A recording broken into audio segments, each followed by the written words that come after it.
ఎవరు ఆధారం లేరు. మీరు ఇంతమంది లక్షల మంది ఇక్కడ ఉన్నారు, జనం ప్రజలందరూ ఉన్నారు. మనకి ఎవరో ఒకరు ఉండాలి అని అనుకోకర్లా, మీకు మీరే ధైర్యం. మీరు అనుకుంటే మీరు సాధిస్తారు.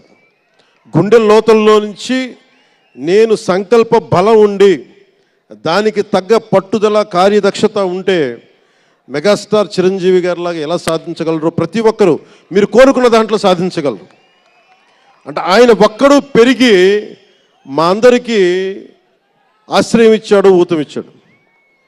ఆయన ఊతం వల్లే నేను ఈ రోజున మీ అందరికీ కూర్చొని మారుమూల ప్రాంతాల్లో భయపడటానికి, అందరూ భయపడే రోడ్లకి వెళ్ళగలుగుతున్నాను, రోడ్లు వేయడానికి. అంటే ఆ మూలాలు చిరంజీవి గారు మాకు నేర్పించింది.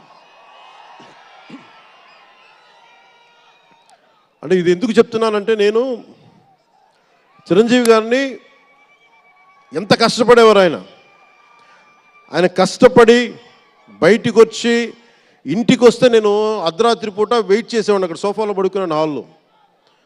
మా అన్నయ్య గారు ఎప్పుడు వస్తారు, ఆయన ఎంత కష్టపడేవారంటే కనీసం వచ్చి షూలు ఇప్పుకోవడానికి అసలు శక్తి ఉండేది కాదు. అలిసి సొలిసి ఒళ్ళు కుమిలిపోయి, అంటే ఏమంటుందని అసలు కందిపోయి దెబ్బలు తిని, ఎందుకంటే అప్పుడు సేఫ్టీ మెకానిజం లేదు.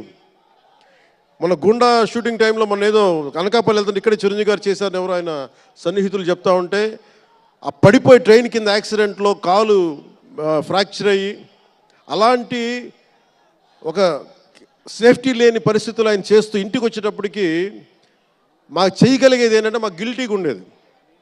తమ్ముడు సినిమాలో నేను ఎలా ఉండేవాడిని, ఆకతాయిగా తిరుగుతా, అలా నాకు అలా అనిపించేది నా జీవితం. అలా లేననుకోండి, కానీ మా అన్నయ్య వచ్చేటప్పటికి ఏదైనా చేద్దామని తపంతో పాపం ఆయన సాక్స్ తీస్తే కాళ్ళు వాచిపోయాయి.